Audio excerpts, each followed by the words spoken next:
কে বলে আজ এই বাংলায় শুধু তুমি নেই, কেবল তুমি, যেদিকে তাকাই শুধু তুমি।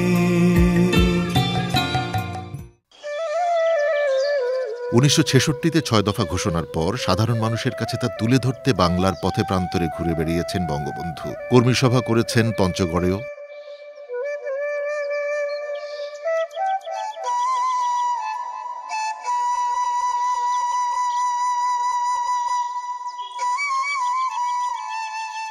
পঞ্চগড় আওয়ামী লীগের সভাপতি কমরউদ্দিন মুখতারের দোতলা বাড়ি সংলগ্ন আলোছায়া সিনেমা হলের নিচতলার এই কর্মী সভায় উপস্থিত ছিলেন মুক্তিযোদ্ধা আব্দুল আউয়াল।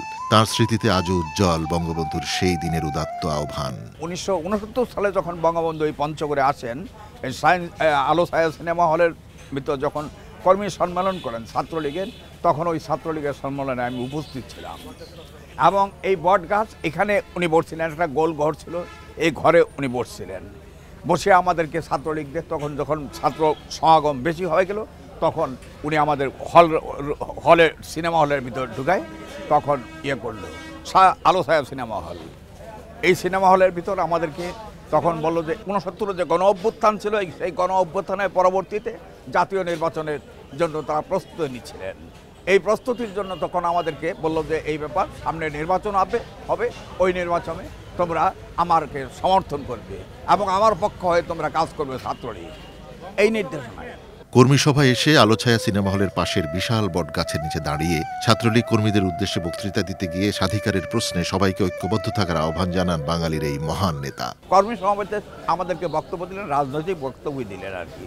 এই 22 পরিবার যে শাসন শোষণ করতেছে, এর থেকে আমাদেরকে মুক্তি পেতে হবে। তো আমাদের টাকা তারা মানে এখান থেকে শোষণ করে নিয়ে তারা তখন পশ্চিম পাকিস্তানকে সেই উন্নত করতে শুরু করলো।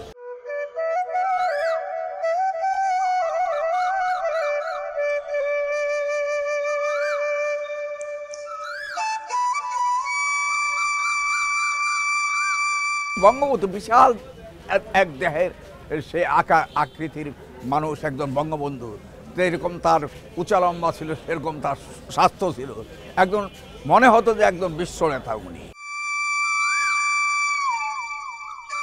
এর আগে 66 সালে পঞ্চগড়ে ছাত্রলীগের কর্মী সভায় আসেন বঙ্গবন্ধু। তখনও এই বটগাছের নিচে দাঁড়িয়ে দরাজ কণ্ঠের ভাষণে কর্মীদের উদ্বুদ্ধ করেন বঙ্গবন্ধু। সেখানে উপস্থিত ছিলেন আব্বাস আলী। স্বাধিকারের প্রশ্নে সবাইকে ঐক্যবদ্ধ থাকার আহ্বান জানিয়ে বঙ্গবন্ধু ওই কর্মী সভায় দেশের স্বাধীনতা এনে দেওয়ার অঙ্গীকারও করেন। সচরাচর যেই ভাষায় উনি বক্তৃতা দেন, আমার ভাইরা, আমার বোনেরা, আমার সেই ভাষায় বক্তৃতা দিয়েছে এবং ওখানে বলছে যে তোমরা একত্রিত হও, ইনশাল্লাহ আমাদের দেশ একদিন স্বাধীন হবে।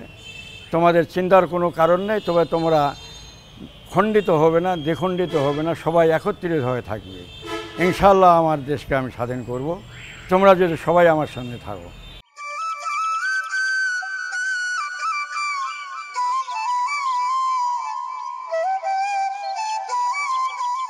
সেই কর্মী সভার স্মৃতি 69-এর এটা আজও আমার মনে পড়ে, আমার দাগ কাটে।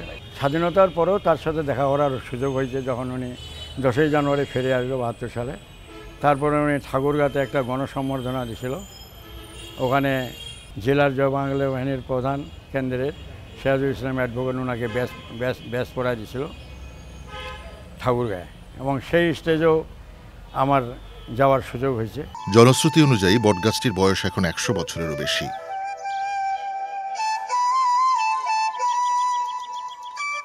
বঙ্গবন্ধুর স্মৃতির সাক্ষী হয়ে গাছটি আজও মাথা তুলে দাঁড়িয়ে আছে সগৌরবে।